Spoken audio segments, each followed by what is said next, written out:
VK Mishra project. हमारे channel पे बने रहने के लिए हमारे चैनल को लाल बटन दबा करके सब्सक्राइब करें और साथ में बेल आइकन घंटी दबाएं। जय श्री राधे कृष्ण। आप सभी का हमारे YouTube चैनल पे बहुत बहुत स्वागत है। आइए जानते हैं वर्ष 2023 में योगिनी एकादशी का व्रत कब है, व्रत का पारण कब किया जाएगा। तो जानेंगे व्रत के शुभ मुहूर्त के बारे में, पारण समय के बारे में, व्रत महत्व के बारे में। आषाढ़ माह के कृष्ण पक्ष में पड़ने वाली एकादशी को इसे योगिनी एकादशी के नाम से जाना जाता है। आप सभी भक्तों को योगिनी एकादशी व्रत की ढेर सारी शुभकामनाएं। योगिनी एकादशी के व्रत में इस दिन विशेष प्रकार से, जो कि भगवान विष्णु, माता लक्ष्मी और इस दिन भगवान श्री कृष्ण के चतुर्भुज स्वरूप का पूजन करना चाहिए। जो भी भक्त सच्ची श्रद्धा के साथ, नियम और निष्ठा के साथ अगर योगिनी एकादशी का व्रत करते हैं तो इस व्रत के प्रभाव से, जो कि कई प्रकार के रोगों और कष्टों से मुक्ति प्राप्त होती है तथा इस व्रत को धारण करने से सभी प्रकार के पापों का नाश होता है और 88,000 ब्राह्मणों को भोजन कराने जितना पुण्य फलों की इस व्रत के प्रभाव से प्राप्ति होती है। एकादशी का व्रत, जो कि हर माह के कृष्ण पक्ष और शुक्ल पक्ष की एकादशी तिथि के दिन एकादशी का व्रत किया जाता है। इसे एकादशी या 11 व्रत के नाम से जाना जाता है। और एकादशी का व्रत, जो कि भगवान विष्णु, भगवान श्री कृष्ण को अति प्रिय होता है। जो भी एकादशी का व्रत करते हैं उन्हें एकादशी व्रत के लिए, जो कि दशमी के दिन से ही व्रत में नियम का पालन करना पड़ता है। दशमी तिथि के दिन सूर्यास्त होने से पहले ही भोजन ग्रहण कर लेनी चाहिए और रात्रि भगवान का स्मरण करते हुए, एकादशी व्रत का स्मरण करते हुए, ब्रह्मचर्य का पालन करते हुए सोना चाहिए। और एकादशी तिथि के दिन सुबह ब्रह्म मुहूर्त में उठ करके नित्य क्रियाओं से निवृत्त होकर के गंगा नदी में या घर के नहाने के पानी में थोड़ा सा गंगा जल मिला करके स्नान करना चाहिए।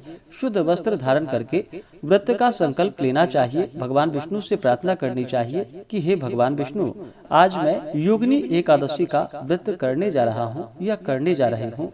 यह व्रत मेरा, जो कि निर्विघ्न पूरा हो, हमें पुण्य फलों की प्राप्ति हो। इस प्रकार से भगवान से प्रार्थना करनी चाहिए। आपके मन में जो भी इच्छा हो, जो भी कामना हो, वह भगवान से कहनी चाहिए। और योगिनी एकादशी के दिन, जो कि दिन रात्रि उपवास रहते हुए व्रत को धारण करना चाहिए और सुबह शाम के वक्त भगवान का पूरे विधि विधान के साथ पूजन करना चाहिए। जो उपवास नहीं रह पाते हैं, जिनका स्वास्थ्य सही ना हो, वो एक समय व्रत में फलाहार ग्रहण करें और भगवान का सुबह शाम के वक्त पूरे विधि विधान के साथ पूजन करना चाहिए। रात्रि जागरण करते हुए समय को व्यतीत करना चाहिए और द्वादशी तिथि के दिन जाकर के सुबह उठ करके स्नान करके शुद्ध वस्त्र धारण करके भगवान का पूजन और आरती कर लेनी चाहिए। इसके बाद ब्राह्मणों को भोजन करवा करके, ब्राह्मणों को दान और दक्षिणा दे करके व्रत का पारण समय के अनुसार करना चाहिए। जो भी सच्ची श्रद्धा के साथ व्रत को धारण करते हैं, कथा श्रवण करते हैं, भगवान की आरती करते हैं, व्रत में नियमों का पालन करते हैं, तो उनके सभी प्रकार के पापों का नाश होता है। व्रत के दौरान कुछ बातों का ध्यान रखना चाहिए। व्रत के दौरान किसी के ऊपर क्रोध नहीं करनी चाहिए। अपने मन में किसी के प्रति ईर्ष्या या द्वेष का भाव नहीं लाना चाहिए।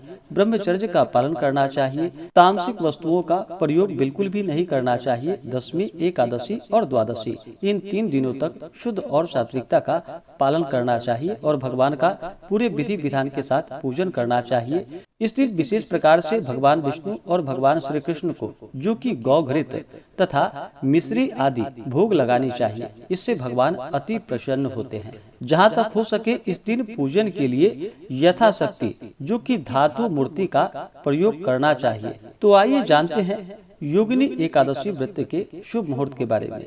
एकादशी तिथि प्रारंभ समय, जो कि 13 जून 2023 दिन मंगलवार सुबह 9:31 और एकादशी तिथि की समाप्ति होगी 14 जून 2023 दिन बुधवार को सुबह 8:50 पे। तो हमें सूर्योदय व्यापिनी द्वादशी युक्त शुद्ध रूप से जो समय प्राप्त हो रहा है, वह समय, जो कि 14 जून 2023 दिन बुधवार को प्राप्त हो रहा है। तो सभी इस दिन व्रत को धारण करेंगे और व्रत का पारण, जो कि अगले दिन जाकर के 15 जून 2023 दिन गुरुवार को व्रत का पारण किया जाएगा। एकादशी व्रत का जो पारण किया जाता है, यह पारण हरिवासर समाप्त होने के बाद करना चाहिए। हरिवासर का जो समय होता है वह समय द्वादशी तिथि का पहला चौथाई हिस्सा, यह समय हरिवासर का होता है, तो इसके समाप्त होने के बाद ही व्रत का पारण करना चाहिए। द्वादशी तिथि की जो समाप्ति है वह 15 जून 2023 दिन गुरुवार को सुबह 8:33 पे द्वादशी तिथि की समाप्ति है। तो जो भी व्रत का पारण करेंगे, पारण का समय 15 जून को, जो कि सुबह 5:23 से सुबह 8:32 तक व्रत का पारण किया जाएगा। योगिनी एकादशी व्रत का पारण, जो कि यव चूर्णेन पारणम, यानी कि जौ के चूर्ण से इस व्रत का पारण किया जाएगा। यह संभव ना हो तो आप तुलसी दल और जल से व्रत का पारण करें या फल से व्रत का पारण करें। एकादशी तिथि के दिन 14 जून को जो राहु काल का समय होगा, वह समय सुबह 11:58 से दोपहर 1:41 तक, और 15 जून को जो राहु काल का समय होगा, वह समय दोपहर 1:41 से दोपहर 3:24 तक। राहु काल समय के दौरान कोई भी शुभ कार्य या पूजन आदि का कार्य नहीं करना चाहिए, यह लाभप्रद नहीं होता है, इस बात का ध्यान रखें। योग, जो कि अति गंड योग होगा एकादशी तिथि के दिन, जो कि रात्रि 2:59 तक, उसके बाद सुकर्मा योग होगा। नक्षत्र, जो कि अश्विनी नक्षत्र, दोपहर 1:40 तक, उसके बाद भरणी नक्षत्र। तो इस दिन भगवान का पूरे विधि विधान के साथ पूजन करे, कथा श्रवण करे, भगवान की आरती करे, व्रत में नियमों का पालन करे। इससे भगवान विष्णु अति प्रसन्न होते हैं और अपने भक्तों के सभी प्रकार के पापों को नष्ट कर देते हैं, सुख और समृद्धि का आशीर्वाद प्रदान करते हैं, और अंत समय में भगवान विष्णु के धाम की प्राप्ति होती है। तो आशा करता हूँ कि यह जानकारी आपको अच्छा लगा हो। ऐसे ही ज्ञानवर्धक जानकारियाँ प्राप्त करने के लिए हमारे इस चैनल पे अगर आप नए हैं तो चैनल को लाल बटन दबा करके सब्सक्राइब करें, साथ में बेल आइकन घंटी को दबाएं, ताकि मेरे वीडियो का नोटिफिकेशन आपको समय से मिलता रहे।